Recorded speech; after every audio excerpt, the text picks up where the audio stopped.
To give batters a different look, pitchers throw a changeup. Your idea of a different look is sunglasses. That's true. But La Quinta Inns and Suites is really taking the different look thing to a new level. Definitely a major league makeover, starting with a bolder, brighter lobby full of comfortable spaces to let you settle in. Or chill out in front of a big flat screen like Wingo would. Oh, you know it. It's a changing La Quinta look to help you get in the zone and look sharp when you hit that big meeting. Prepare to win at business with La Quinta Inns and Suites. Book now at LQ.com. He hits dingers.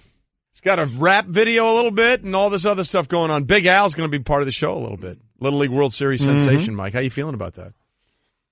I'm just trying to think of how I was playing ball at 12 years old. Yeah. This national spotlight, it's an amazing thing. It's really, really incredible. And, every year there's just some of the stories of the personalities just kind of come to the top, and Big Al is one of those guys. Big Al is there. And Big Al and I hit dingers. He will join us a little bit later. Speaking of big, have you seen the picture for the Spain squad?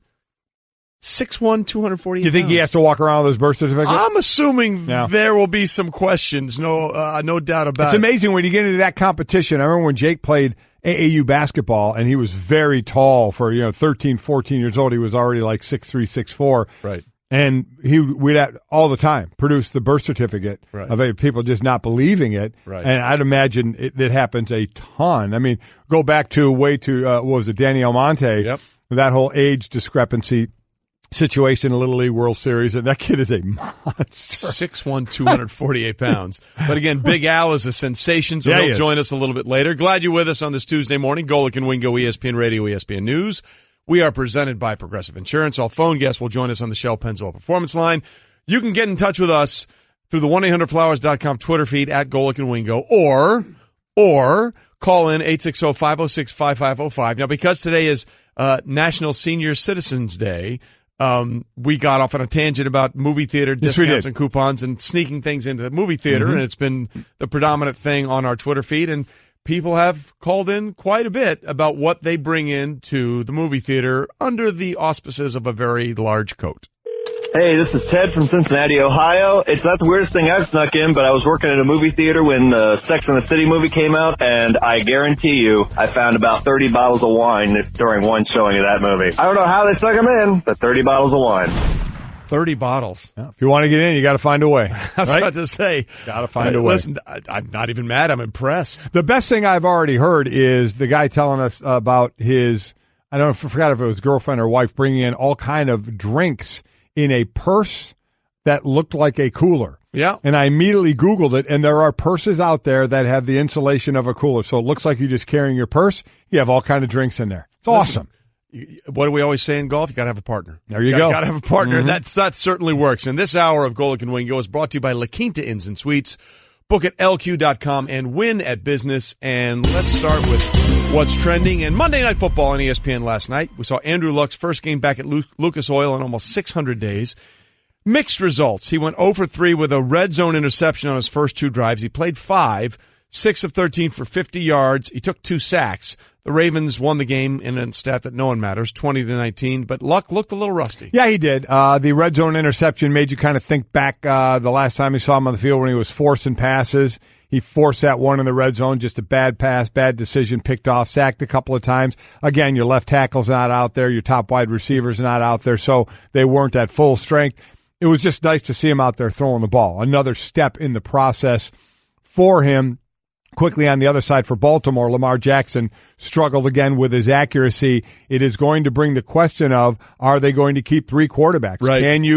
Can you say Lamar Jackson? Now you have a couple of more games still. Lamar Jackson could be the backup to Joe Flacco, and RG3 could be out of the market. Or will they not feel safe and secure with Lamar as the backup right now behind Flacco and keep RG3? Yeah, that's a question. We always thought RG3 was playing for an audition for somebody else. Yeah. He may be playing his way into being the backup, right. And they'll figure out what they're going to do with Lamar Jackson. Of course, the bigger question for the Colts, after that big hit by Terrell Suggs on Andrew Luck, would he be okay? And the worst thing that could have happened to Andrew Luck, he thought it was the best. Sort of happy to have been sacked by, Suggs and a legit, sack. I was like, oh, I landed on my right elbow. It's sort of reminiscent of how I injured my shoulder a couple years ago, and didn't feel anything, didn't give it a second thought. So I think that's actually a big deal for me, and being able to sort of lose that thought bubble, if you will. So he lost the thought bubble. That was important. Well, listen, I'm just happy to have Andrew Luck back talking again. Absolutely. His quotes are fantastic. When he was mic'd up in that one, good hit, Jesus. Just love when he helps good. the defenders up who just sacked him and tell him nice play. You just have to look at him like, what? Yeah. And then, of course, we had another couple of instances with the lowering of the helmet rule in the games last night. And the NFL is now saying they're having daily dialogue about the application of the new helmet contract rule in preseason games. And they're going to assemble an updated video, Mike, a teaching tape that will be distributed to game officials, coaches, and players. That, according to what league sources are telling Chris Mortensen, a Wednesday conference call previously scheduled will likely be dominated by talks of the rule. Pro Football Talk first reported the conference call story. That's going to happen Wednesday. Listen, we are treating this like preseason football players that are learning the game and learning new systems if they're on different teams, or just growing in preseason, that the officials are going to do this with these penalties as well. We're really hanging our hat on that because we are all, especially the players who are getting flagged and then will maybe at some point get fined and maybe be ejected, of saying, where's the consistency? What are we looking for here? So I'm happy to see daily conversations, video out. This is good. This is bad. If this is bad, why was this bad? Danico Autry, I saw last night, get called for a leading with the crown. I had no clue why they called it on him. I thought it was a ridiculous call. Explain why that's a call. So, and players can start to kind of hone in on, all right, what can we not get away with, or what can we, how the hit should go. You can explain it all you want, but until you see it in practical application at 100 miles an hour with the refs making that decision, a snap decision, we need more consistency, and we keep hoping for that in the regular season. I'm not sure we're going to get what we want. Maybe it'll be a ways into the regular season, but we'll wait and see. Listen, we had Mike Pereira on with us yesterday, and he said, yeah, we do call things differently in the preseason. We've seen this a couple of times before in the past. There was a point of emphasis about pass interference. They were flagging everything on preseason. It died down in the regular season.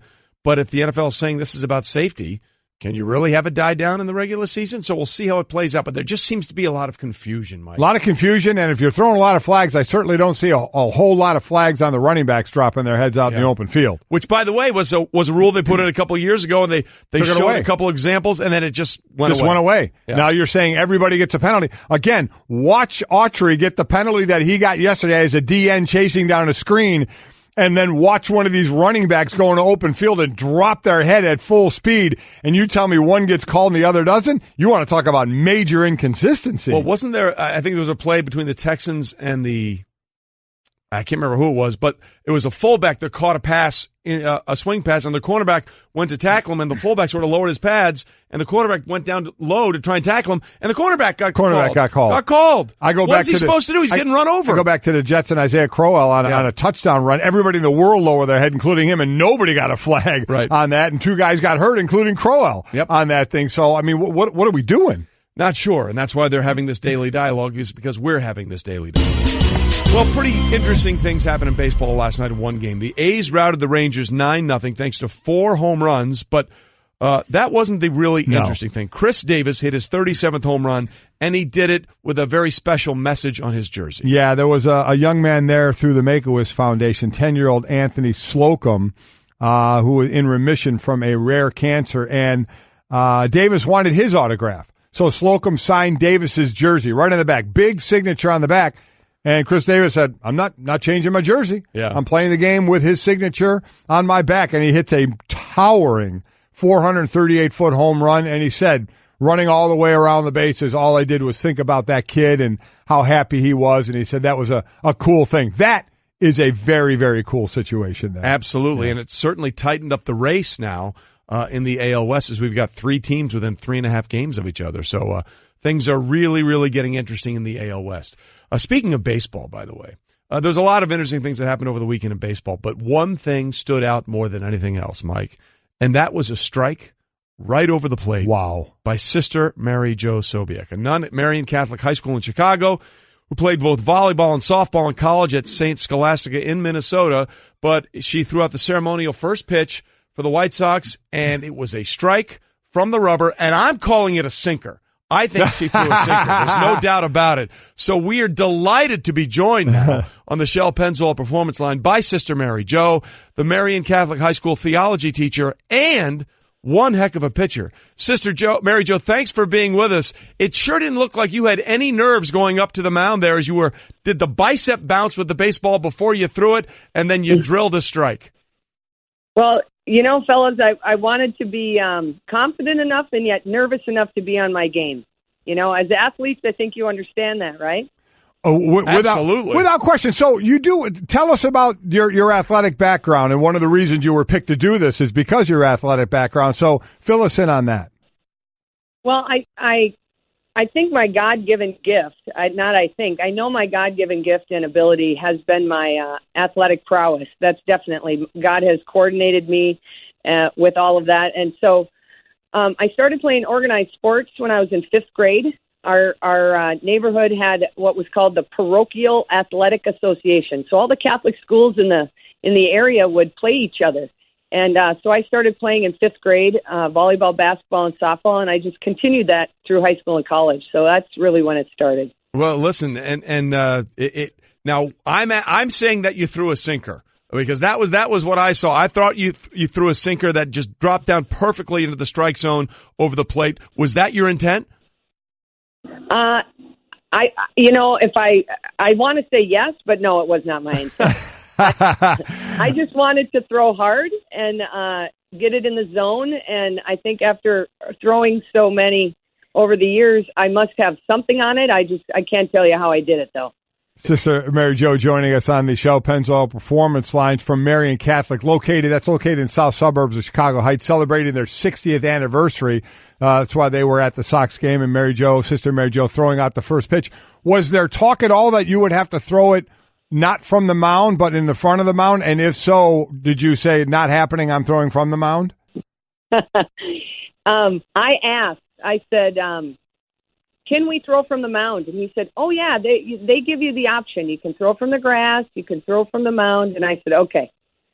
So then I knew right then, because absolutely, Golic, you're right. As an athlete, you got to be all in. I was not going to get ribbed by my teammates and coaches from the past that I had this one opportunity to be on the hill, and I didn't take it. I don't know what I'd do if I missed that opportunity. So absolutely. Oh, that's fantastic. The moxie of Sister Mary Jo. By the way, her performance was fantastic, and she joins us on the Shell Pennzoil Performance Line, taking synthetic motor oil performance to a whole new level. Make the switch to Pennzoil Synthetics today. So, Sister Mary Jo, congratulations. You have done something that Mike Golic was not able to do. Yeah. He went out there and threw a first pitch, and Sister Mary Jo, he bounced it. He didn't have the arm strength that you had. And I understand he's a graduate of Notre Dame, and so I'm surprised that the Blessed Mother couldn't intercede for him. I think the Blessed Mother covered her eyes when I threw that pitch, sister. It was not pretty. The mound got me. The step off the mound got me and lowered my throw. It was my own fault. I got booed, and I should have got booed. I deserved to get booed. And while you obviously got cheered, you also tell us about the whole scenario. You now are going to have a bobblehead. I know. It's actually hilarious. I want to get back to the throw, and I tried to keep it fluid. That's why I did that whole bicep bump, because I couldn't just throw from the jump. I think when you just throw it from the mound, it's awkward. So I had to be in motion somehow. So that's why I did that. And the whole bobblehead thing, it's just it's a real blessing. I mean, it's fun. It's a fun experience, but more than my love for sport, I hope my joy for the gospel and my love for God also gets out there too. And sports has just been a real venue for me to relate to the kids and help them live their passion and be their best and let God do the rest. So, I mean, that's really what it's all about. So it's been a wonderful opportunity. Well, if it wasn't the pitch alone, the bicep bump definitely will help you relate to the kids. There's no question about that. Sister Mary Jo, the question I have, what is it about sporting nuns in Chicago? We had Sister Jean from Loyola of Chicago that helped them. She was the fuel for their fire to the run, and now you're out there dealing on the mound. I don't know if it's about the sporting nuns or just the nuns in general. We just have a love for life and a joy and an enthusiasm for things that are put in our path, and we want to live it fully. And when given those opportunities, we're going to allow that to work through us and bring people to to some enthusiasm and joy with us. So she certainly loves sports too, and so am I, and we're not in competition at all. I want to make that very clear. We are collaborators for a bigger mission, but it's been a real fun. And listen, you have become an instant celebrity with this. You're on Good Morning America. I'm sure you've had done other interviews as well. So because of all that, have there been other offers to do other things or more first pitches? What's on the agenda going forward? Well, that's interesting you asked that, Golic, because I'm also, my National League team is the St. Louis Cardinals. And I live in Chicago, but I'm from central Minnesota, so my loyalties are with the Twins. And I feel like I'm straddling heaven and earth, or heaven and hell, with the whole Chicago White Sox Twins thing, right? Right. And the guy that caught my pitch was the starting pitcher for the White Sox against the Twins last night. So I don't even know and he did win. So I don't know if he's getting credit or I'm getting credit for that. But I did talk to KMOX in St. Louis, and they know I love the Cardinals, so they too have invited me down and said we might need a ceremonial pitch from me, so that would be wonderful. I could wear my Cardinal jersey. How about that? The Mighty Mox, KMOX, having you on there in St. Louis. That's great. Listen, I have the feeling that will not be the last time you make a first pitch after what you were able to do. Listen, it's been a lot of fun. It's been very cool to see the reaction everybody's had to you. It's been a lot of fun having you on the show this morning. Sister Mary Jo, keep dealing strikes, okay? Keep dealing. Thanks a lot. I have one more sinker to deliver today here on Fox News. Someone's in the dunk tank. There you go. All right. Nice. Yeah. Way to go. Go, Sister Mary Jo. Thanks, sister. All right, Take sister. care. Best of luck. God bless you, too. Thanks so much. You too. Wow. Yeah. She came at you strong. Well, listen, she was magnificent. I embarrassed myself in my first pitch. I just have to admit it. I mean, they said again, she was picked because of her athletic background. They were there again. There was a group celebrating Marian Catholic, their 60th anniversary. Again, it's a school in suburban Chicago Heights. And she talked about her athletic background. And, man, you could see there's actually a video up of her practicing the day before in a gym. And she is rifling the ball. Yeah. I'm telling you this because that was her first pitch. And it was a strike. You call it a sinker. But if you look at the video of her warming up the day before when there was no pressure, she was humming the ball. I guarantee you her next pitch is going to have way more smoke on it. Yeah, she's just built her confidence up now. Yeah, well, as after I saw that thing and I tweeted, I put a line, she's not afraid of coming inside to reclaim the plate. Oh, my God. Miss Sister Mary Jo is not afraid to brush you back and say, hey, you can stand there, but understand this is my plate. Whoa. This is my plate. You crowding the plate, son? Exactly. Huh? You crowding the plate? You're about to get dirty. I have a feeling she has no problem going inside and let people know, hey, you can stand as close as you want, but understand that plate is mine. You are renting space in my area. Awesome. She was absolutely awesome. Again, she's got a bobblehead coming up that you can order as well. I mean, incredible what's happened from the one pitch, but she deserves it. What a great interview, too. What a fantastic personality. Listen, it's not surprising she's been on Good Morning America going on Fox and Friends because she can deliver. A lot of fun. The fact that she wrote it, I'm surprised the Blessed Mother didn't intervene on your behalf. I know. Right? How about it? That was great. Oh, I don't know what we're going to do for the rest of the show, but it won't be as good as that. Golic and Wingo on ESPN Radio and ESPN News.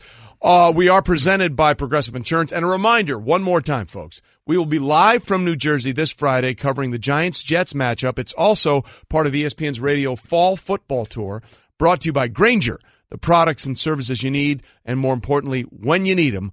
Grainger's got your back to help keep your facility running. Grainger, for the ones who get it done. I don't know. We got another legend coming up here, don't we? This is a legendary hour in the long and illustrious history of this radio program. From one sensation to another. So we went from the high of what someone was able to do on the mound from a surprising source. We will go to the plate and what someone has been able to do from a surprising source. Let's just say he hits dingers. We'll get to that, Mike. When it comes to hiring, you don't have time to waste. You need help getting to your short list of qualified candidates fast. That's why you need Indeed.com. Post a job in minutes, set up screener questions, then zero in on qualified candidates using an intuitive online dashboard. And when you need to hire fast, accelerate your results with sponsored jobs. New users can try for free at Indeed.com/podcast. That's Indeed.com/podcast. Terms, conditions, and quality standards apply. Support for the Golic and Wingo Show podcast comes from our friends at Rocket Mortgage by Quicken Loans. Let's talk about buying homes for a minute. Because of rising interest rates, there's a lot of unpredictability when it comes to buying a home these days. It's causing a whole lot of anxiety with folks. Well, our friends at Quicken Loans are doing something about it. They're calling it the power buying process, and here's how it works. Quicken Loans will verify your income, assets, and credit in less than 24 hours to give you a verified approval. This gives you the strength of a cash buyer. Then once you're verified, you qualify for their all-new exclusive Rate Shield approval. First, they lock your rate for up to 90 days while you shop. Now here's the best part. If rates go up, your rate stays the same. But if rates go down, your rate also drops. You win either way. It's the kind of thinking you'd expect from America's largest mortgage lender. To get started, go to rocketmortgage.com/Golic. Rate Shield approval only valid on certain 30-year purchase transactions. Additional conditions or exclusions may apply. Based on Quicken Loans data in comparison to public data record. Equal housing lender. Licensed in all 50 states. NMLSconsumeraccess.org number 3030. Well, glad you're with us. Golic and Wingo on ESPN Radio and ESPN News. We are presented by Progressive Insurance. All phone guests join us on the Shell Pennzoil Performance Line. You can get in touch with us, 1-800-Flowers.com Twitter feed at Golic and Wingo, or on our call-in line, 860-506-5505, on a variety of topics, including what is the weirdest thing you've ever snuck into a movie theater, because for some reason we went down that road this morning. Yes, we did. So there were two really baseball-related story, Mike, that sort of took over the weekend. One was Sister Mary Jo Sobieck, who just amazed everybody with her, first of all, the bicep bump of the ball, and then throwing an absolute strike in the ceremonial first pitch before the Chicago White Sox game over the weekend. And then there's the story of Alfred, or as he's known, Big Al Delia from the Middletown Little League, who in a regional matchup before the Little League World Series, you have the player intros, and he says, "My name is Alfred Delia, but people call me Big Al." And I hit dingers. Yeah. And that sort of resonated with everybody. And he's been on Kimmel. He was in the booth at the Little League World Series with Adnan, and I think, was it Tim Kirkchin was in the booth there? And now we are delighted to be joined on Golic and Wingo by Big Al, who hits dingers from the Middletown Little League in New Jersey. Big Al, good morning. Thanks for being with us. How are you? Good morning. Not too early for you this morning? It is kind of early, but it's all right. There you go. I appreciate that. I'm glad you got up for us. So, before we really jump into this, Big Al, and you say you hit dingers. How many dingers have you actually hit in your Little League career? Do you know? 12. 12. That's very impressive. What do you like most about hitting the long ball?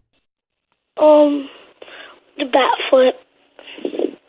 You like the bat flip, huh? Do you have a preferred bat flip, or does it come naturally? Is there something you've worked on? No, it kind of comes natural. When I swing, it goes over the fence.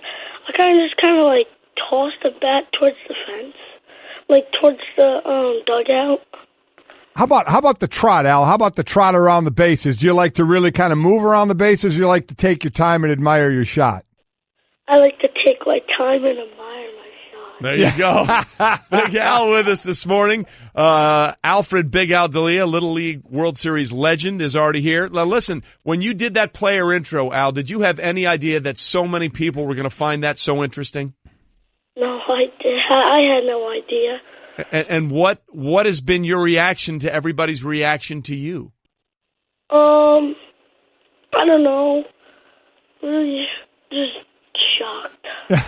What's been the coolest thing, or a couple of the coolest things you've gotten to do because of this? Meeting the MLB players. Yeah, that had to be a lot of fun. Do you have a favorite MLB player? Yes. Who is it? Giancarlo Stanton. Giancarlo Stanton. That's a good one because he hits dingers as well. He hits so that big certainly time works. dingers. How did it go with the Mets in the batting cage? I didn't really see them in the batting cage. Are you gonna do a batting cage with them? Yes, possibly. Possibly. Okay. But now I got to ask, as Big Al is with us, Little League World Series legend from Middletown, New Jersey, if Giancarlo Stanton is your favorite player, does that mean you're a Yankees fan? Yes, I am a Yankees fan. All right, so are you concerned that the Red Sox are running away with this division? Are you a little worried about maybe a one-game playoff in the postseason? Yeah, a little bit. I think they could do it, though, especially because if they could get the wild card, then they'll be good. They'll be good? So, Al, if you like the Yankees, do you really hate the Red Sox? Yes, I do. Would you like to play in Major League Baseball one day? Yes. If you did, and it was the Boston Red Sox who drafted you, how would you feel about that? Oh, I wouldn't care. I'd be in the Major League. That's what I'm talking about. That is the right answer. That's a nice job out of you. Also, Al, what other sports, if any other sports, do you play? Basketball. Okay. But baseball is your favorite sport?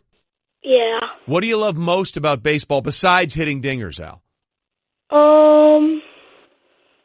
I get to pitch. You get to pitch? Oh, there you go. Yeah. Wow. Now, what position do you play in basketball? Shooting guard. Shooting guard. So so in your intro in basketball, would it be I'm Big Al and I drop buckets? Would that be what it would be? Nicely done. That's pretty good. Listen, I don't know if you know this, but you have one thing that's in common with my co-host, Mike Golic here. We were listening to your interview you did with Adnan Virk, and he asked you about your summer reading, and you said you're not going to do any summer reading, just comic books. Just so you know, you can still be successful and only read comics books because that's all Mike Golic reads. Good job out of you. Oh, thank you. Yeah. So no summer reading for you? Well, I got to start it soon. When does school start for you? September 6th. Okay. Do you have to write a paper? No. Oh, you just have to read a few books? Yeah. Oh, okay. How many books do you have to read between now and September 6th? 2. 2. Well, that's not bad. You can do that. Have you figured out? I could probably do that. Yeah. Have you figured out what books are going to be yet? No. No? Not really. I heard talk about if you're reading a book, that choice, or playing Fortnite. Where are you at on that? Playing Fortnite. There you go. Have you won at Fortnite? I actually been playing Fortnite. I was playing it last night. Oh, there you go. Oh. Did you win last night? No. Yeah, it's a tough game, isn't it? Yeah. Yeah, Big Al is with us, Little League World Series legend. Listen, Big Al, you've had a lot of sort of attention. You went on a couple of TV shows. You're on with us. You made that little video. What are you expecting the reaction to be like when you go to school on September 6th from your friends and your kids at school? I feel like everybody's going to be asking for my autograph and pictures. Well, were a lot of people asking for your autograph at the Little League World Series? Yes, they were. That's very cool. That's great, Al. That's a nice job out of you. By the way, do you have a girlfriend that's been impressed with what's going on? No, I do not have a girlfriend. Oh, okay. Well, there's time. There's plenty of time for that. Don't worry about that. Well, listen, Big Al, it has been a lot of fun watching you and watching everybody's reaction to you. We appreciate you getting up this morning, and best of luck in continuing your Little League career, and we'll see what happens when you go back to school and how it all plays out. Okay, thanks for having me. You're more than welcome, Big Al. Thanks so much. Take care. What a polite little kid. Yeah, he really was. He was. He was very honest, too. Still got 2 books to read. There you go. I'm with him. What's summer reading, man? It's summer. What are you making me read for? Well, he did put it off until the very last second. There's a stunner. It's August 21st. Most guys don't do that, do they? No, never cram in those books at the very last segment. Interesting dude. Yeah, he really is. Again, he didn't make it all to Williamsport. They got ousted, but every as we say, every year you get that different personality, and it hit with Al, and he's been to a lot of places already. So very, very cool for him. Yeah. And he seems to be handling it pretty well. Yeah, I love that. What do you expect when you go back to school? I'm going to walk in there. Everybody's going to want to take their picture with me. Pictures and autographs. There you go. All right. Al is living his best life right now, and we can wish him continued success. Did you play a lot of Little League? I did. Oh, yeah. Because I know you wrestled. Yes. And I know you forgot that you played high school baseball. No, played a ton of Little League baseball. Yeah. Lacrosse. Did you hit dingers? Well, yeah, you definitely hit dingers. Lacrosse wasn't around when I was growing up. And when I talked about when I moved here with the kids, once the boys started playing lacrosse, they stopped playing baseball. I probably would have done the same thing. I liked baseball. I didn't love it. Yeah. If lacrosse was around, I definitely would have played that. Lax is an awesome sport. It is. And I told you, my daughter Sydney watched the boys play, and then she went to play. And the first practice, she kept knocking people down, and she was told you can't do that in the girls' game. She said, I don't want to play. Yeah. So she didn't play anymore because she couldn't hit anybody. I said, that's my girl. Yeah. But So no, I played a lot of Little League baseball. My dad was the manager, just like I managed our kids when they were growing up. It was great. I mean, that was obviously the huge thing when I was growing up in the summertime with everybody. So yeah, I mean, I think about every kid plays Little League baseball. Yeah, give it a go. Yeah, I played for like 4 or 5 years, and I was terrible. I was not Big Al.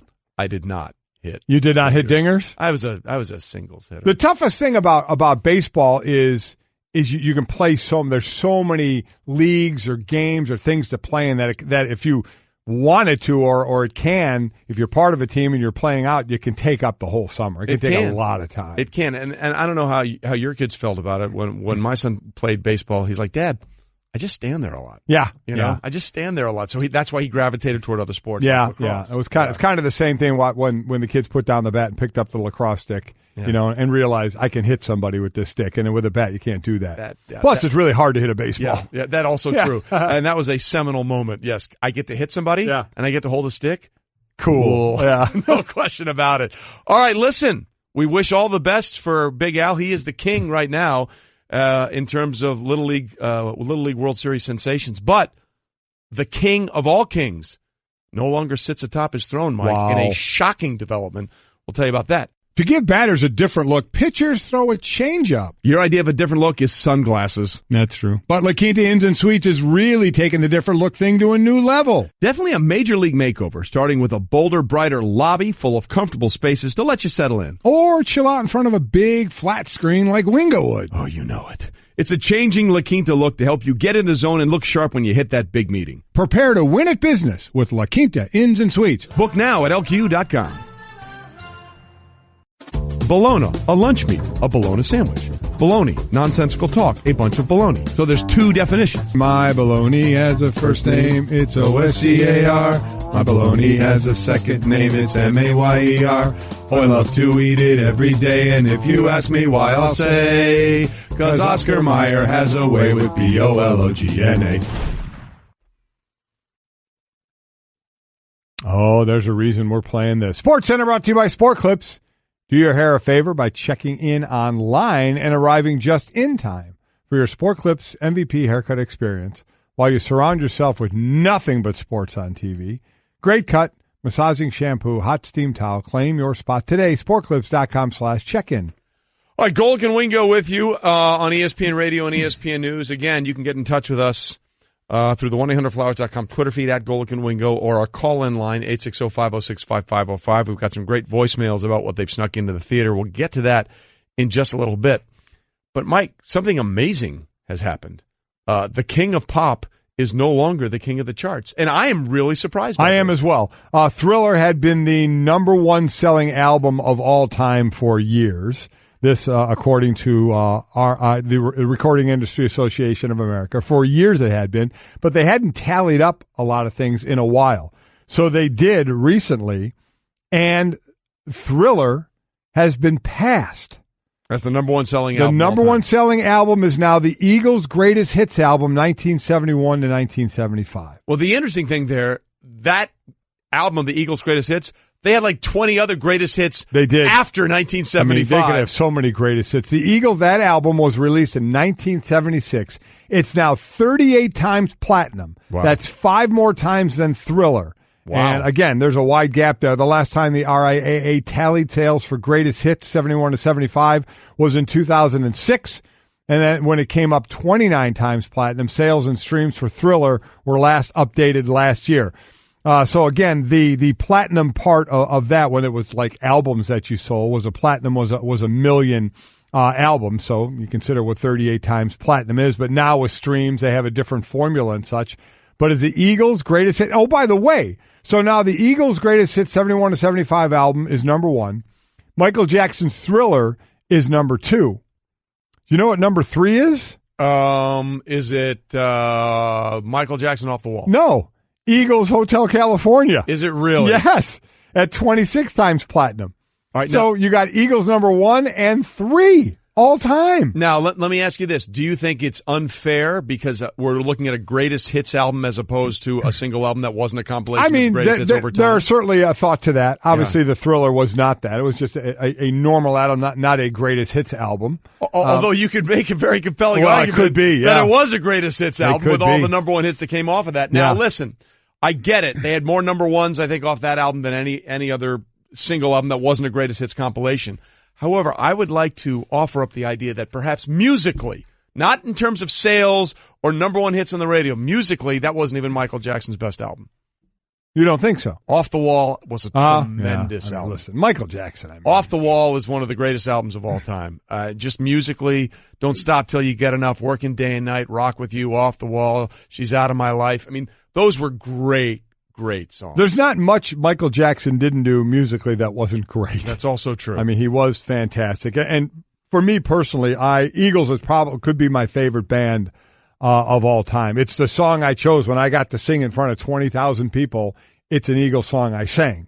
Again, a few years ago, I had a bet with Darius Rucker. Mm-hmm. He of South Carolina, a Gamecock, and me from Notre Dame. Well, the women's basketball teams met in the Final Four. Yep. 1 year, and our bet was that if South Carolina won, he would come on and host for 4 hours of our show, which he is certainly welcome to do anyway. So it really wasn't. Yeah, really, whenever we would have him anytime anyway. And if Notre Dame won, he would have to wear a Notre Dame jersey on stage at one of his concerts, and I would get to sing a song. And what did you sing? Now, the only caveat he said was, you get to sing a song, but it can't be any of my songs. Right. He didn't want me to butcher his songs. That would be bad. So Notre Dame won that game, obviously. And so first we were at a concert in Indiana, and he wore a Notre Dame jersey, and the band played the Notre Dame fight song, and he sang it, which was pretty fun. Nice. And then we were trying to think of what song I was going to sing, and I said, I had to think of one that was range-wise, was pretty. You have range. No, I do not. You have range. And I said, how about Eagles Take It Easy? He said, perfect. It's one of the first, things we covered and did. And hold on. Let me just tell you. It sounds like you're running out of breath. It was so much fun. Yeah. So before that concert, I'm in the back, and John Mason, who plays bass for them, came up to me and he said, are you going to sing that in G? So what the hell is G? I said, I'm just going to sing it like I hear it on the radio. He goes, that's good. That's G. Yeah. I'm like, okay, then that's what I'm singing in. It was awesome. You didn't know what the G meant, like 4 to G? No, I didn't know what G meant. Oh, Michael. G? No. Michael, do you know if I say G, give me a G? Well, no, but I know what it means. No, I do too, but I don't know what the sound is. I don't know what G is. All right, I thought you were saying you didn't know what G was. Oh, no, I know what it is. I couldn't make that sound, though. Okay, wait, but not knowing that, you actually did. Oh, yes, I did. Stay with us. We'll do the whole next hour on the Quarter G. Yeah. Message and data rates may apply. When did it become okay for men to be lazier, softer, fatter? We need to bring the men of this country back to greatness with Ageless Male Max, a patent-pending formula with an ingredient that helps boost your total testosterone, promoting greater increases in muscle size and twice the reduction of body fat percentage than exercise alone. Plus, an amazing 64% increase in nitric oxide, which can be handy in the gym and in the bedroom. Take your manhood to the max by trying your first 30-day bottle free. Not 10 days, not 15 days, but a full 30-day supply free when you text the word SKILL to 797979. Just pay shipping and handling. Finally, a formula that boosts total testosterone. If your results with Ageless Male Max are too intense, please decrease use. For your free bottle, text SKILL to 797979. Text SKILL to 797979. To give batters a different look, pitchers throw a changeup. Your idea of a different look is sunglasses. That's true. But La Quinta Inns and Suites is really taking the different look thing to a new level. Definitely a major league makeover, starting with a bolder, brighter lobby full of comfortable spaces to let you settle in. Or chill out in front of a big flat screen like Wingo would. Oh, you know it. It's a changing La Quinta look to help you get in the zone and look sharp when you hit that big meeting. Prepare to win at business with La Quinta Inns and Suites. Book now at LQ.com.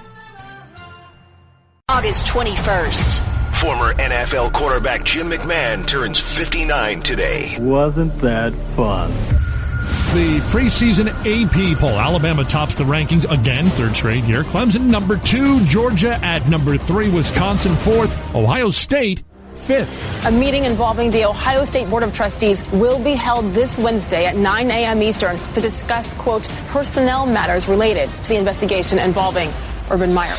Prime position for the Colts, and instead a turnover. Andrew, how do you think you played tonight?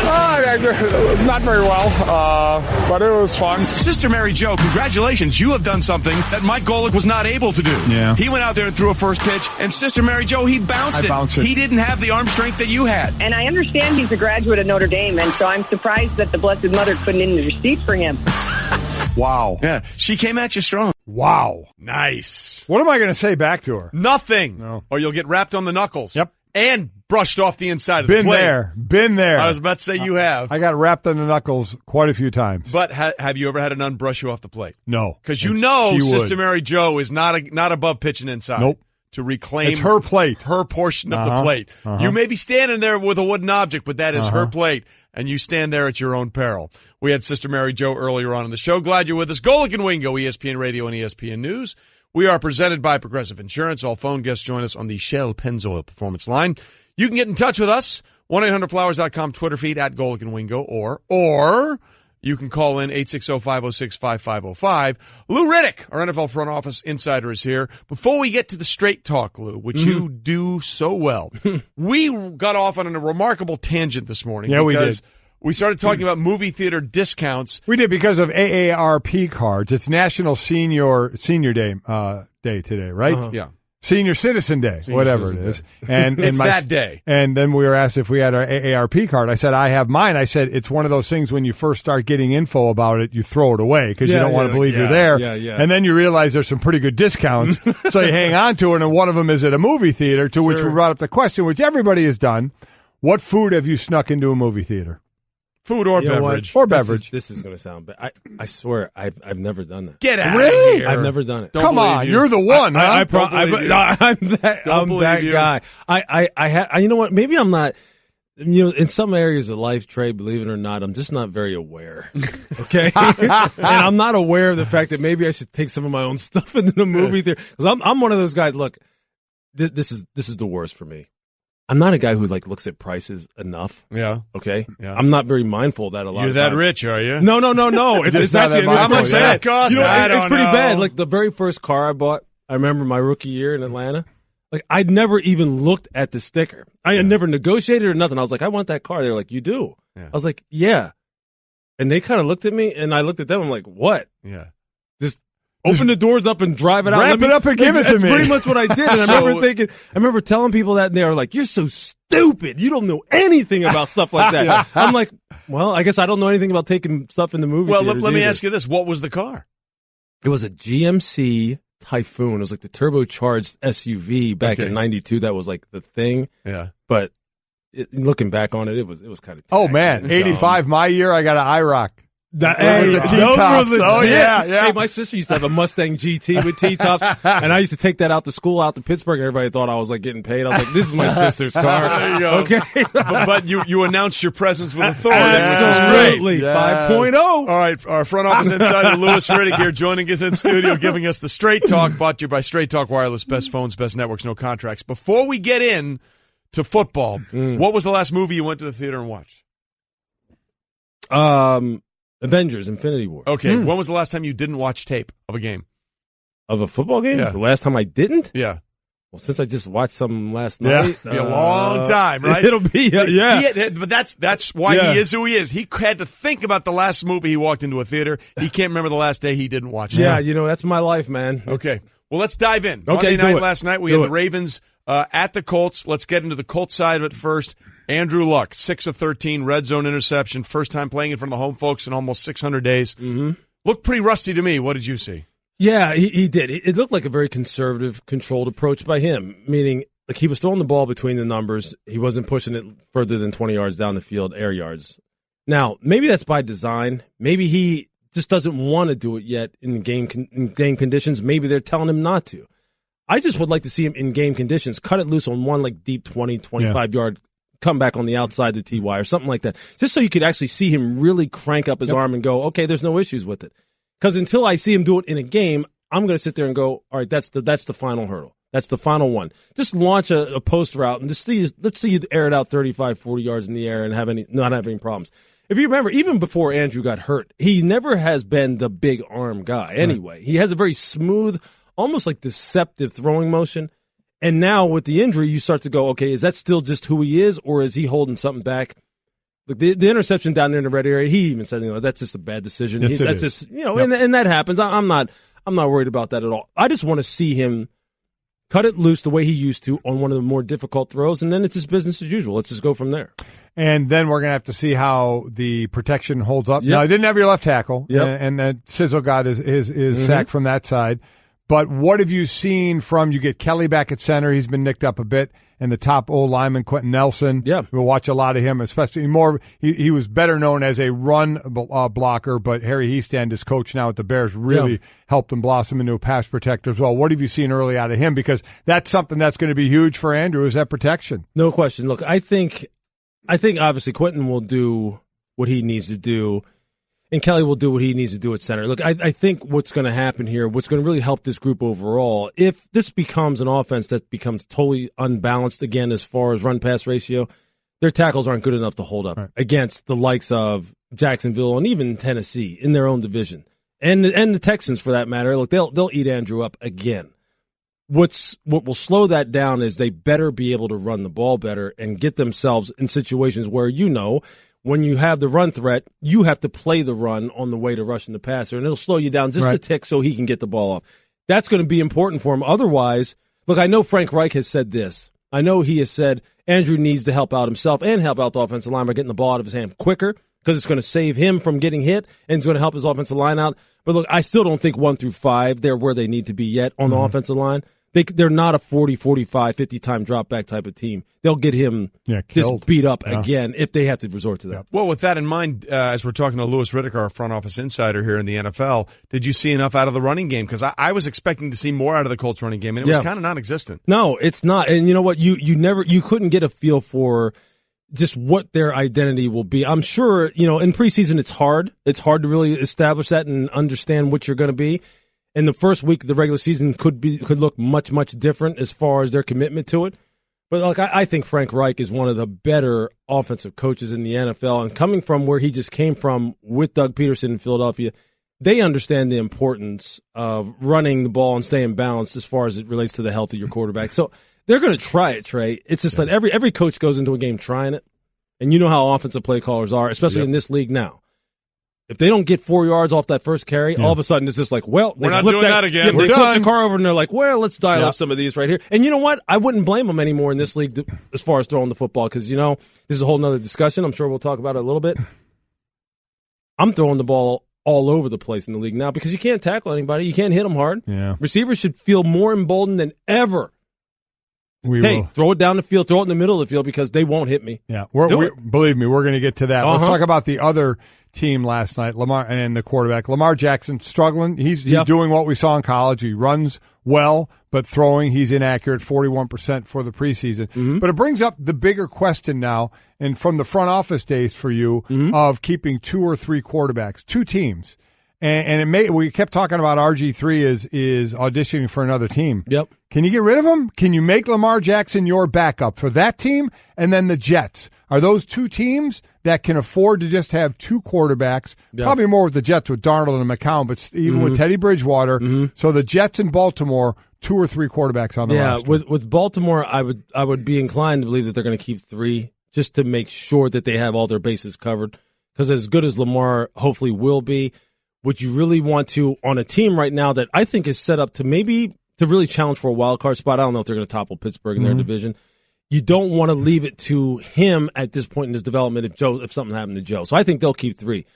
With the Jets, I think they'll go with 2, and I really do think they're going to hopefully get a good offer for Teddy, maybe a 2, maybe a 3, hopefully a 2, and see if they can go ahead and move him and get him somewhere where maybe he can actually challenge for a starting spot and actually win the job and actually lead a franchise. I think they're going to go with 2. But, from a team building point of view, if you really do, like everybody wants that extra roster spot for someone who they can maybe have active on game day and be a real contributing factor on special teams, or as a specialty player, a third corner, fourth safety, something like that.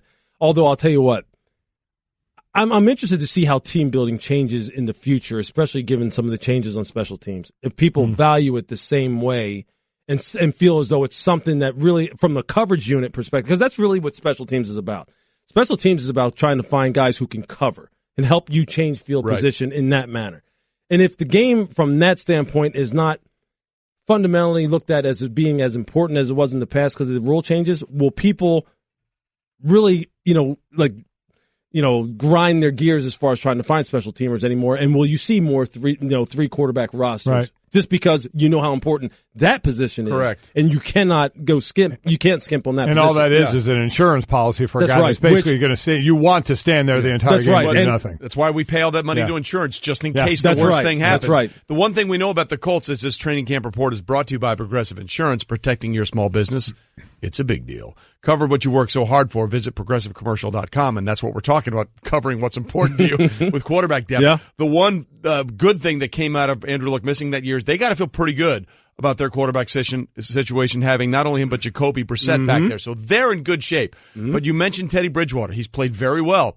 There are teams that are very thin at quarterback right now. Manish Mehta of the New York Daily News is reporting that at least 2 teams have contacted the Jets about a trade for Teddy Bridgewater. If you were a team looking at Teddy playing tape, where do you think would be a good place for him to go? You know what? I'll just say this. Philosophically, you'd want him to go, I believe, to a West Coast type of system.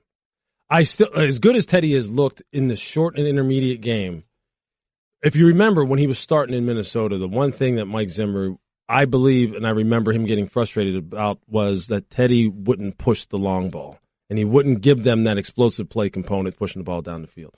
So, I like what Jeremy Bates is doing with that offense there, because that is a derivative of the West Coast offensive coordinator for the Jets. Exactly. Yeah. God, you know what? I need to get better at that. I throw out names. Oh, no, this is true. I throw out names all the time. People go, well, who is that? Exactly. Well, I know who it is, but they don't know. Just making sure. That's right.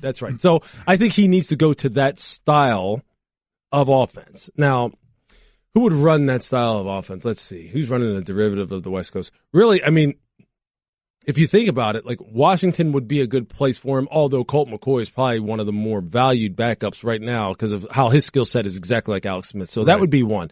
You always would, Philadelphia would be the type of place you'd want to go to. Chicago would be the type of place you'd want to go to. But if you know, a lot of these teams have done a good job as far as what I think would be good fits for him of valuing that position, valuing the number 2 position. So forgetting scheme and just saying where you're shaky at backup, Jacksonville, you're shaky as a starter. Denver, you're shaky at backup. You're trusting Chad Kelly, Paxton Lynch as a boss. Okay, you know what? That's a perfect one because Billy Musgrave is a West Coast guy. The offensive coordinator for the Denver Broncos. So you know what? But it's good. I want you to do that because I need to say that. But that would be a perfect place for him. That probably would be one of the best ones because of how Billy Musgrave, the offensive coordinator of the Denver Broncos, and came up in a West Coast system. That would probably be a good fit for him right there. Yeah. Although, you know what? I know there are people right now who are pushing the panic button on Case Keenum. I'm not pushing that button. But there are. Yeah. And people are going, Chad Kelly needs to be starting. Get out of here. Get out of here. You know how things go. Right? I know. That's already being talked about, and I'm going, what? Come on now. But anyway, that would be a good one. That would be a good one. So how about Adrian Peterson going to the Washington Redskins? I said the Washington Redskins when I was playing them and they were running the counter tray, AP would be fantastic. Yeah. Down, pull, and straight ahead. But now I just don't know about that fit. Yeah, you know what? I'll tell you this. Look, Samaje Perine is a power back. That's a big boy now. Yeah. Rob Kelly is a between the tackles, downhill, one-cut zone runner too. Those guys could run power. Those guys could run the counters too. But for me, look, if Adrian is not going to be that guy, meaning the guy who really is going to get the bulk of the carries and then Chris Thompson comes in on third down, you just don't have 30-plus-year-old running backs on the roster who don't play special teams. If Samaje and Rob Kelly are getting most of the snaps, and maybe he's even inactive. You don't carry that. You don't carry that salary. That's what we were talking about. Right? So I don't even know if he makes the team unless he comes in there and just rips it up. I don't even know if he makes the team. How much do you expect to see him then in this third preseason game?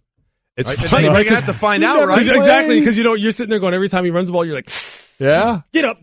Okay, get back to the huddle. Yeah, it's a tough situation. You want to kick the tires, so to speak, but I you know what?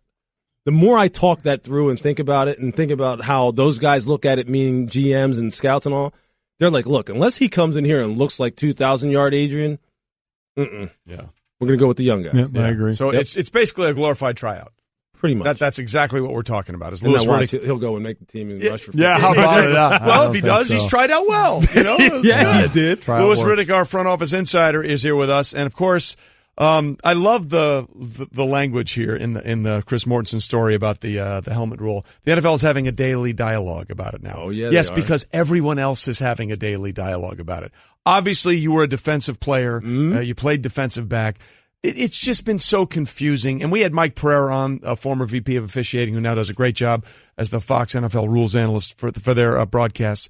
And he admitted, look, we officiate things differently in the preseason than we do in the regular season. Do you believe that this rule will be officiated differently when we start week 1? I think it has to. Yeah.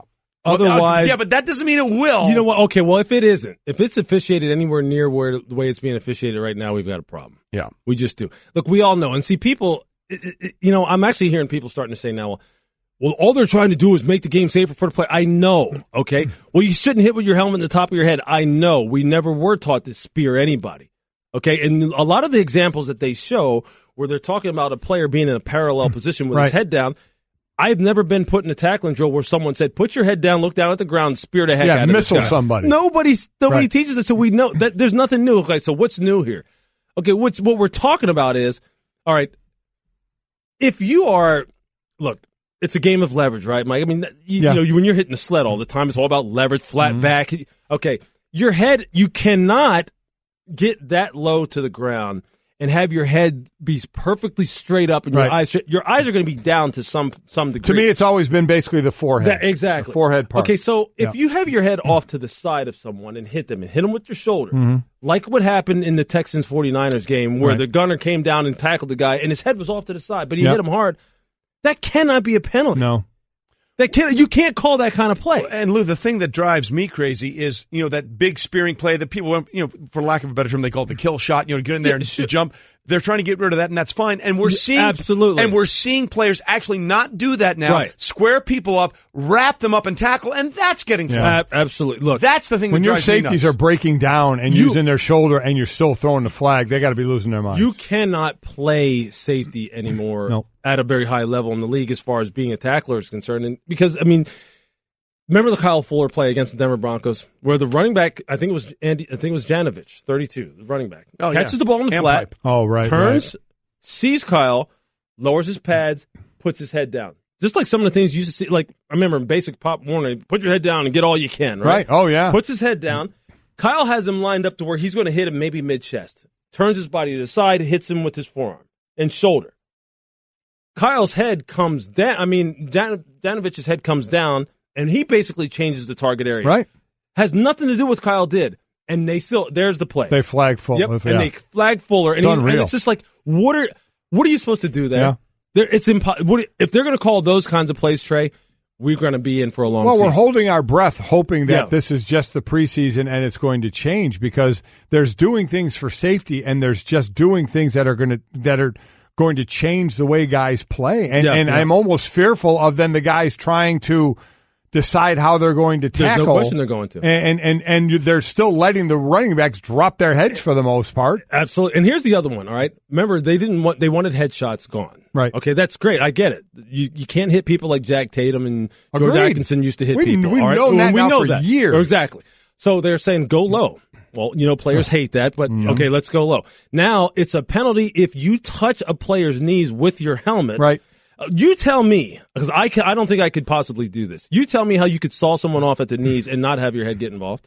You're exactly right. And look, Richard Sherman. So those are the things that I'm talking about. They have to clean up. And Richard Sherman has been great on this. He went there and said, there's no way to run at somebody full speed without leading with your head. You try it. It's impossible. He also added, there's no make adjustment to the way you tackle. Even in a perfect form tackle, the body is led by the head. The rule is idiotic and should be dismissed immediately. Yep. When you watch rugby players tackling, Richard actually went so far as to find he put YouTube videos of form rugby tackles without helmets, and that would have been a flag in the NFL. Here's the thing. I actually think what the league has been doing for the last couple of years, which I think they've gone overboard on a bit, and I understand why. I think it's worked because you are seeing guys now use their shoulder more, taking their head out of it. Oh, sure. I think it has worked, but now they're still throwing the flag. Yeah. So it's like, hey, NFL, you've kind of achieved what you were looking for. You are seeing safeties break down. You never saw safeties breaking down. You're seeing guys lead with their shoulder instead of their helmet. But not so where you should be happy about that and say it's working, you're going even further now and continuing to penalize to the guys. point where now I believe you are entering dangerous territory. Yeah, yep. As far I as agree. look, you may say, look, this is a culture change and all those other buzzwords that are being used right now, but there's a culture change and then there's basically fundamentally altering the game if you keep pushing this to where defensive players are just done, offensive output's going to explode. Fantasy people are going to love it. Yeah. All right, real quickly. Last year, you were all in on Jared Goff and the Rams, and that worked out. They won their division. Who's my new one? Who's you all in on this year? Come on, Saquon. No, it's not Saquon. It's another quarterback. Who? Pat Mahomes. Ah. You know that's the one. Look. By the way, we did that in unison. We've been together too long already. Mahomes. Look. I'm probably in deeper on this one than even. I think you are. You were in on it last year. I was. You were I was itching for him to play last year. Yeah, this is the one. And you know when he threw the interception in the preseason game against Atlanta, I'm like, God, come on. Yeah, but then he threw that touchdown. So you know what happened? You know what? Then I'm on my iPad. I'm switching games. Yeah. And then one of my boys, he goes, "Did you just see that?" And I was like, "You got to be what?" It's like looking for the replay. And when he threw that touchdown, I mean, that's what he's been showing every day in practice down there. But I'm, but it's more than just that, though. I hope so because he throws the ball far and the guy was behind the defense. All right, so that wasn't the simplest thing in the world. I look more at his interception. You're right. He just because that's what he did in college. But you know what? He just threw the ball up there and got it picked off a lot. Sammy kind of messed him up on that one too. It was a little bit of both. But you're right. But it's more than that. He's doing more than just that. I do agree with that. It's not just the bomb. If Andy Reid is all in on the quarterback, I'm with you on that because I was suspect, but I'm a big Andy Reid fan, and to make that move. Talk about putting all the chips in the center of the table. Sure did. They're in on this dude. Yep. Well, you listen. It paid off for you in Goff and the Rams. We'll see if it pays off. We're gonna have a Pat Mahomes tracker this year. We got it. We're gonna track it. Go ahead, hold me accountable. At me. Do whatever you want. Who has a better year, Goff or Mahomes? Oh, Mahomes will. Okay. I'm just telling you that. And you know what? And you know what? And Jared right now is going to be like, you can really sell me out like that? Will you book it? Will you book it? Yeah. Say it. You can book it. Booked.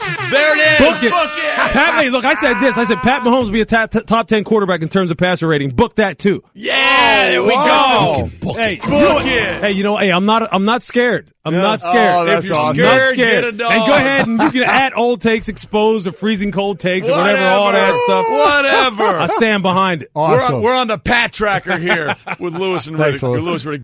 When it comes to hiring, you don't have time to waste. You need help getting to your short list of qualified candidates fast. That's why you need Indeed.com. Post a job in minutes, set up screener questions, then zero in on qualified candidates using an intuitive online dashboard. And when you need to hire fast, accelerate your results with sponsored jobs. New users can try for free at Indeed.com/podcast. That's Indeed.com/podcast. Terms, conditions, and quality standards apply.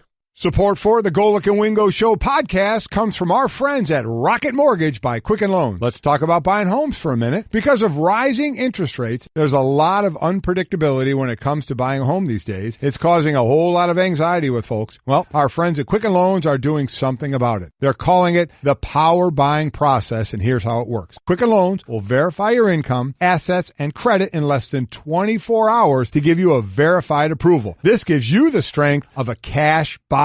Then once you're verified, you qualify for their all-new exclusive Rate Shield approval. First, they lock your rate for up to 90 days while you shop. Now here's the best part. If rates go up, your rate stays the same. But if rates go down, your rate also drops. You win either way. It's the kind of thinking you'd expect from America's largest mortgage lender. To get started, go to rocketmortgage.com/Golic. Rate Shield approval only valid on certain 30-year purchase transactions. Additional conditions or exclusions may apply. Based on Quicken Loans data in comparison to public data record. Equal housing lender. Licensed in all 50 states. NMLSconsumeraccess.org number 3030.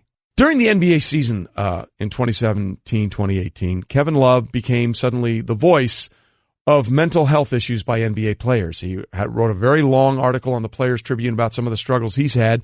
And he opened up even more about it in a sit-down interview with Jackie McMullen. DeMar DeRozan, who's now with the Spurs, he talked about it as well. You also had, in that article with Jackie McMullen, Paul Pierce talking about how he went through anxiety and depression after his stabbing attack when he played. And Chris Bosh also admitted he dealt with a lot of things. And there's an assistant manager or assistant coach in the league that says, look, there's a real problem in the NBA with anxiety and mental health issues. And because he wrote that lengthy Players Tribune article, Kevin Love sort of seems to be the face of this. And in the interview with Jackie McMullen for a piece on ESPN.com that you can read, he says he has no problem with that. At first, it was a little scary. I think from suffering with anxiety and depression for a long time into having my first panic attack on November 5th and not really knowing what that meant to fast forwarding being here now. It's changed my frame of mind, and I really do believe in writing my piece that everybody is going through something. So knowing that it doesn't discriminate and knowing that I'm trying to change the stigma not only for people in sports but all over. And I remember talking to my agent, and he said, "Are you sure you want to do this? Because a lot of people are going to talk about it." I said, "Jeff, I don't know if anybody will, but just understand I'm trying to help people." He goes, "I get it. If you help one person, if you help one kid, it could be absolutely life-changing and groundbreaking for that kid." And listen, that's the old saying, if you can reach one person, it's worth it, and he's certainly out there. Now, I have to ask you, because you said this is unusual for you because you never had any of those issues. No. Did you know anybody when you were playing? No, that's what, and I brought up before, I didn't, because what people do, and certainly being around football and teams and locker rooms, around a lot of, obviously, guys, that's what guys do. Guys hide things. Guys cover up. Guys give you the facade that they're tough fine and nothing can bother them. I mean, that's what we do and what we continue to do. So it's great when you have guys break down those walls.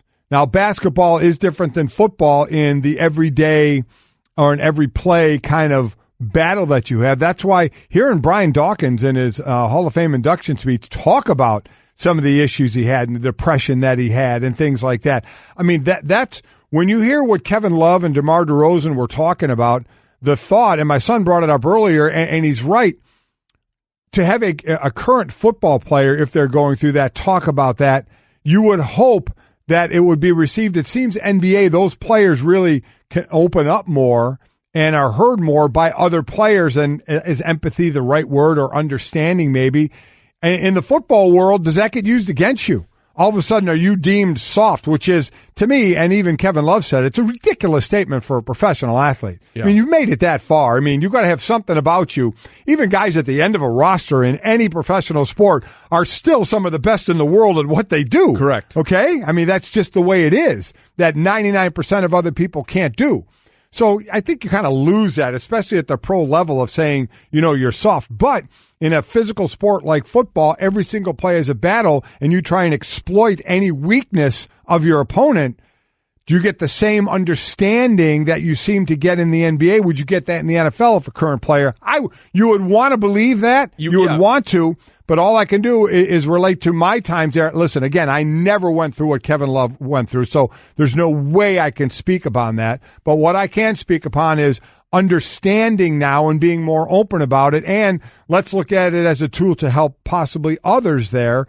But I do know that I didn't see it either because people hid it. Yeah. If they were like that, they sure as hell weren't bringing that in the locker room. Well, NBA players had been hiding it up until this year, before DeMar DeRozan said something first, and then Kevin Love felt comfortable to say something. And again, in the article, you have Jackie McMullen talking to Paul Pierce, Chris Bosh, and others about their issues with it. But is it too much of a culture change in football? Because there is that mentality. You know how it is. You can be the most normal guy away from the field, but when you cross that line from the sideline to the playing field, you're a different dude, right? You are you not? You are a different dude. As my dad would put it, my dad didn't invent it, but that's how he brought us up, and others do it. You flip the switch. Yeah. And you go to that different person. You're not the same person off the field as you are on the field.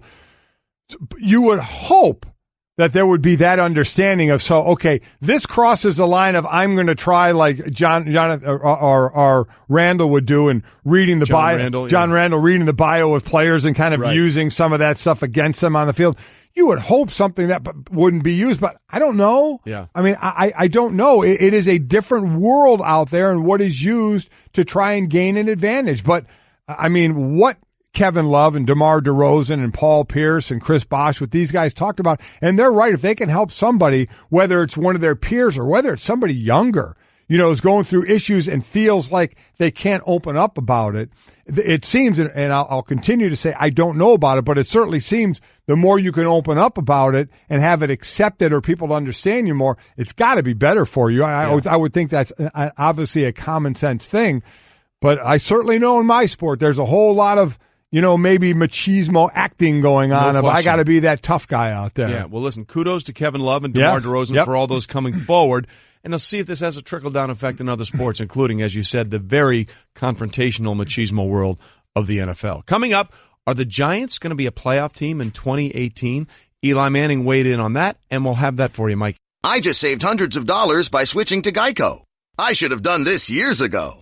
Disclaimer, traveling back in time is physically impossible unless you know how to build a functioning time machine. Then by all means, travel 25 years back in time, switch your car insurance to Geico. You could save a bunch of money. While you're there, please prevent your younger self from wearing that sleeveless tuxedo t-shirt, parachute pants, and glitter high tops to your senior prom. And at long last, rectify this horrible crime against nature. Geico is absolved of all liability if you destroy the fabric of time and space. Geico. 15 minutes could save you 15% or more. All right, Golic and Wingo here with you, presented by Progressive Insurance. All phone guests join us on the Shell Pennzoil Performance Line. We are on in New York in the morning on ESPN New York 98.7 FM, and they do a great job in the afternoon with the Michael Kay Show, which starts at 2:55 every afternoon. Mm-hmm. They're up at Giants camp, and they had Eli Manning, the Giants quarterback, was on the Michael Kay Show on 98.7 ESPN New York. And, one of the big questions going into the draft was whether or not the Giants would think about taking a quarterback, or would they stick at number 2 with what people thought might have been the best player in the draft, running back Saquon Barkley?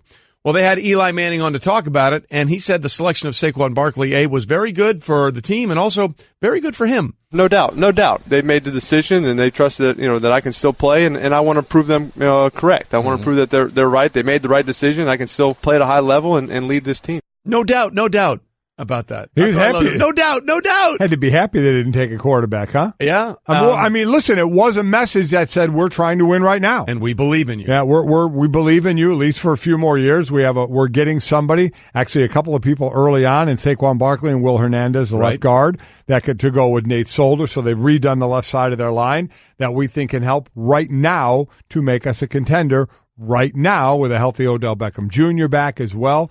So it seemed Eli was very happy about that and very upbeat about that because, listen, every player does it. Now, he's in a different position. He's had a great career, made a ton of money, and then there's other players. As I said, most are foot soldiers. I was one in Philly, or basically my year there when I left, they drafted a defensive lineman in the first round. So, again, guys like that are going to get the time. So you start to, if you're a free agent like I was, you start to look around saying, is my time here numbered because of that? Different situations. Eli is very secure in what he's done already, where others, when you see the players drafted there, you kind of go, uh-oh, what does that mean for me? This was a clear sign that we still believe in you, Eli, and we think we can win right now. And we've talked about this before, but is there, if Sam Darnold, and by the way, the Jets GM Mike McCagnon says he's unflappable, which is a nice way of saying he has poise, which is what they said about Mark Sanchez, and Mark Sanchez had great poise, and he's no longer. We've heard all the great things before of quarterbacks who haven't made it. Correct. So, but let's assume that Sam Darnold does what people think he's going to do and has a very good career. Is there anything that Saquon Barkley can do to justify them taking him and not taking Sam Darnold? No. Yeah. Not if Darnold turns out to be one of the top ones, no. Yeah. No, because that's what's going to get you is going to be that quarterback. Yeah. And then the other issue is we got the Philadelphia Eagles as the defending champions, not only of the division, but of the Super Bowl. Starting in 2018, they asked Eli if he thought the Giants were a playoff team. I think there's talent. I think the talent's there. Now it's just, hey, can you put it all together? Defensively, offensively, there's talent all over, but talent will get you so far. It's just about everybody coming together as a team, playing as a team, and winning those tight football games and making great decisions late in games. Can I just say that both the Manning brothers, Eli and Peyton, have mastered the art of acting and sounding like they're saying something? Oh yeah, they're really not saying anything. No, and really quite honestly, Saquon Barkley is a guy who, when he's in front of the microphone as well, doesn't say a whole lot. So that's what you're getting. So you need a little Odell Beckham to spice it up every now and then, or a Jalen Ramsey to spice it up every now and then, from guys that are just going to give you what, and as I've always said, that's what I want to hear out of my guys in the locker room. be boring. It's not great when you're sitting in front of a microphone and love to play off something, but in a locker room, that's what you want to hear. Say something without really saying anything, and let's move on and play. Because we all know how this works. A lot of teams have the talent out there, and then it's going to come down all of a sudden in like week 12, week 13, who's left on the field. The war of attrition, which makes last year so wild, and the fact that you lost one of the best left tackles in the game and a team starting quarterback, Jason Peters and Carson Wentz, and they still go on to win the Super Bowl. Unbelievable. Let's get in one more voicemail about things that have been snuck into a movie theater. Just calling to let you know the best thing I snuck into a movie theater was my beer hat. I sat there watching a movie, drinking my beer out of my hat. That's impressive. Do we have time for one more? The beer hat? How about this one? Best thing I ever brought into a movie theater was a can of Budweiser with my date. I was wearing her jean jacket, and I took the jean jacket off, and the corner of the chairs punctured the can, and not only sprayed beer all over her jean jacket, it sprayed on her. Fantastic. Probably the last time those two went out. Did he say he was wearing her jean jacket? I think yeah. He was wearing her jean jacket? You're saying he buried the lead. Yeah. Yeah, kind of. I think he might have. All right, the beer hat guy was impressive. I was watching a movie, drinking a beer. I think the most impressive to me was a Subway sandwich and a fifth of Jack. Yeah, that was pretty good.